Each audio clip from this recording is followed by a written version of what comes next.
UP ఎన్నికల ఫలితాలపై latest updates అందించడానికి మా ప్రతినిధి ప్రసాద్ లైవ్ లో సిద్ధంగా ఉన్నారు. Over to you Prasad.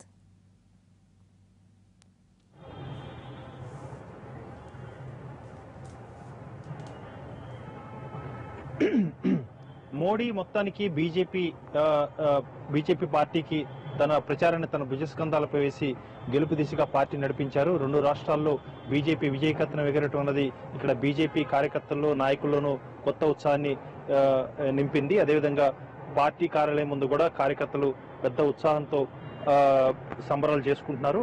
ఇక పార్టీకి సంబంధించి మాత్రం బీజేపీ ఆచితూచి ముఖ్యమంత్రులు ఎంపిక చేసే విషయంలో ప్రయత్నాలు చేస్తుంది. అమెరికా కసరత్తు ఈ రోజు సాయంత్రం ప్రారంభించనుంది. ఈరోజు సాయంత్రం 4 గంటలకు ప్రధానమంత్రి మోడీ బీజేపీ కార్యాలయం చేరుకుంటున్నారు. ఆ తర్వాత సాయంత్రం పార్లమెంటరీ బోర్డు కూడా బీజేపీ పార్లమెంటరీ బోర్డు కూడా సమావేశం అవుతుంది. ఈ సమావేశంలో ఎన్నికల ఫలితాలు వచ్చిన తీరుతెన్నులు, అదేవిధంగా దీనికి సంబంధించి ముఖ్యమంత్రుల ఎంపిక విధానం, వీటన్నిటికి సంబంధించి అదేవిధంగా పరిశీలకులు పంపించడం, తదనంతరం జరగాల్సిన ప్రక్రియ గురించి ఈ రోజు సాయంత్రం నిర్ణయం తీసుకున్నారు. ప్రధానంగా మోడీ చేసినటువంటి అత్యంత సాహసోపేతమైనటువంటి నిర్ణయంగా ఇక్కడ పార్టీ కార్యకర్తలే కాకుండా రాజకీయ విశ్లేషకులు కూడా భావిస్తున్నారు. అసాధారణమైన రీతిలో బీజేపీ విజయం సాధించడం అన్నది చాలా అరుదైన అంశం. ఒకప్పుడు కాంగ్రెస్ పార్టీలో ఇందిరాగాంధీ చేసినటువంటి సాహసోపేతమైనటువంటి నిర్ణయాలు, సాహసోపేతమైనటువంటి ప్రచార కార్యక్రమాలు, ఆ సరళి ఇవన్నీ కూడా మోడీలో తిరిగి చూస్తున్నామన్న అభిప్రాయాన్ని అందరూ కూడా వ్యక్తం చేస్తున్నారు. యూపీలో ప్రత్యేకంగా ఒక పెద్ద విజయం అన్నది బీజేపీకే కాకుండా దేశ రాజకీయాల్లో కూడా ఒక నిర్దిష్టమైనటువంటి ఒక సమీకరణల మార్పుకు కొత్త ప్రతిపాదనలు జరిగే అవకాశం ఉన్నట్టుగా తెలుస్తుంది. ముఖ్యంగా నేషనలిస్ట్ కాంగ్రెస్ పార్టీ చేసినటువంటి నాయకుడు ఒమర్ అబ్దుల్లా చేసినటువంటి ఒక ట్వీట్ చాలా ఆశ్చర్యకరంగానూ అదేవిధంగా ఆలోచించాల్సిన విషయంగా ఉంది. 2019లో జరిగే సార్వత్రిక ఎన్నికలను అందరూ మర్చిపోవాల్సిందే. దేశవ్యాప్తంగా ప్రతిపక్ష పార్టీలకు ఆమోదమైనటువంటి ఏ ఒక్క నాయకుడు కూడా కనిపించట్లేదు.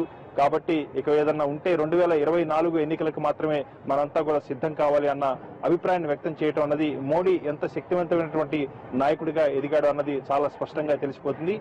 మొత్తానికి యూపీలోను ఉత్తరాఖండ్లోనూ బీజేపీ ఘన విజయం సాధించింది. ఇక కేవలం కాంగ్రెస్ పార్టీకి ఊరట కలిగించే అంశం కేవలం పంజాబ్ మాత్రమే. పంజాబ్లో కూడా అత్యంత భారీ మెజారిటీతో ప్రభుత్వాన్ని ఏర్పాటు చేయనుంది. ఇక మిగిలిన 2 రాష్ట్రాల్లో మణిపూర్, గోవాలో ఏ పార్టీ కూడా స్పష్టమైనటువంటి మెజారిటీ రాకపోవటం, అదేవిధంగా తర్వాత జరిగే సంప్రదింపులు, అదేవిధంగా సమీకరణలు, బేరసారాలకు అనుగుణంగానే ప్రభుత్వాలు ఏర్పడే అవకాశం ఉంది. గోవాలో కాంగ్రెస్ పార్టీ ఆధిక్యం సాధించగా మణిపూర్లో బీజేపీ కాంగ్రెస్ కంటే ఒక్క ఓటుతో, ఒక్క ఎమ్మెల్యే అధికంతో పెద్ద పార్టీగా అవతరించింది.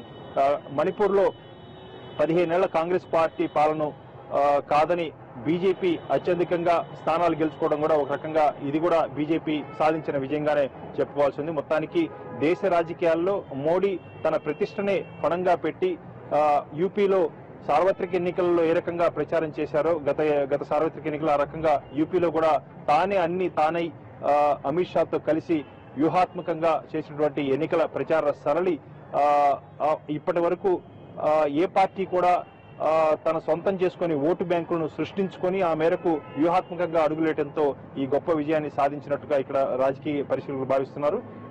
ఇక మోడీ ప్రభావం అన్నది వచ్చే సార్వత్రిక ఎన్నికల్లో కూడా 2019లో సార్వత్రిక ఎన్నికల్లో కూడా దీని ప్రభావం చాలా తీవ్రంగా ఉంటుందన్న ఆశాభావాన్ని, అభిప్రాయాన్ని వీరంతా కూడా కాంగ్రెస్ పార్టీ ఇక అంతిమ దశకు చేరింది.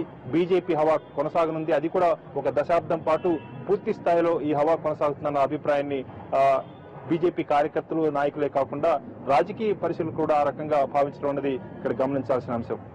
Right, thank you Prasad.